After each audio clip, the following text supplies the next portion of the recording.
यासु गीता कर्तव्यः किम अन्य शास्त्र विस्तरैः या स्वयं पद्मनाभस्य मुखं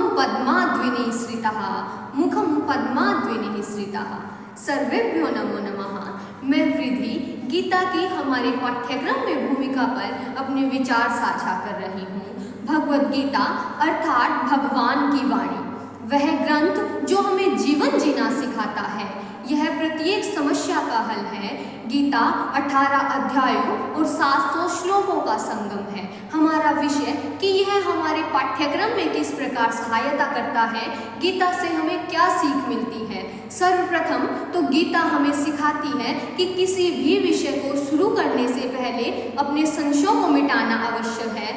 उसके विषय के मूल में जाना जरूरी है, क्योंकि युद्ध की घड़ी में जब अर्जुन घबरा गए थे, जब उनके मन में संशय हुए थे, तो तब श्री हरि ने अर्जुन के प्रत्येक प्रश्न को हल किया था, हर एक प्रश्न का उत्तर दिया, उसके मन में आए हुए संशयों को दूर किया।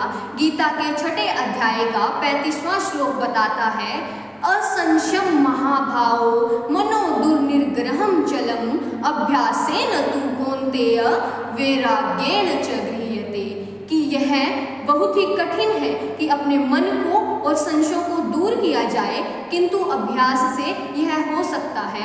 इस प्रकार गीता हमें सिखाती है कि किसी भी विषय को आरंभ करने से पहले उस विषय के मूल में जाना आवश्यक है, अपने संशयों को दूर करना आवश्यक है। गीता हमारे बहुत से विषयों में हमारी सहायता करती है, चाहे वह संस्कृत का विषय हो, मानवीय मूल्य हो, राजनीति का विषय हो। प्रत्येक क्षेत्र में गीता हमारा साथ देती है, मार्गदर्शन करती है। हमारे संस्कृत के पाठ्यक्रम में गीता का अंश लगाया गया, मानवीय मूल्य विषय लगाया गया, जिसका मूल आधार ही गीता है। गीता पढ़ने के बाद उन विषयों को समझना आसान हो जाता है। गीता हमें साक्षात्कार, आत्म साक्षात्कार, मानवीय गुण, मानवीय मूल्यों के विषय में बताती है। गीता में बताया गया है, गीता के 6 अध्याय का श्लोक बताता है, युक्ताहार विहारस्य युक्त चेष्टस्य कर्मसु युक्त स्ववन अवबोधस्य योगो भवति दुःखः। कि जिस मनुष्य का सोना जागना, खाना पीना सभी क्रियाएं उचित रूप से होती हैं, वह मनुष्य योग द्वारा अपने दुखों को हर सकता है। योग उसके दुखों का नाश कर देता है। इस प्रकार गीता के इस श्लोक ने हमें मानव को समझने में, मानवीय गुणों को समझने में हमारा मार्गदर्शन किया, हमारी सहायता की। गीता में एक योद्धा के, मनुष्य के और आत्मनियंत्रण के, आत्म साक्षात्कार के मूल का वर्णन किया गया है। इस प्रकार यह राजनीति विषय से भी जोड़ता है।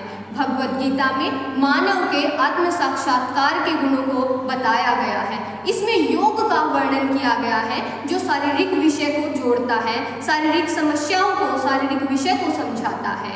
गीता में बताया गया है, योगः कर्मसु कौशलम, अर्थात कर्मों में कुशलता ही योग है। और केवल पाठ्यक्रम ही नहीं, अपितु यह हमें जीवन में जीना सिखाती है। जब कठिन परिस्थिति में, जब परीक्षा की घड़ी में हम परिणाम को सोचकर उन्मुख हो जाते हैं, अपने कर्तव्यों से विमुख हो जाते हैं, तब भगवद गीता के 2 अध्याय का श्लोक, कर्मण्येवाधिकारस्ते मा फलेषु कदाचन मा कर्मफल हेतुर्भुः मा ते संगोत्स्व स्वकर्मणि। तब यह श्लोक हमें बताता है कि कर्मों में आसक्ति ही होनी चाहिए, कर्म के फल की इच्छा नहीं होनी चाहिए, कर्म करना ही हमारा अधिकार है।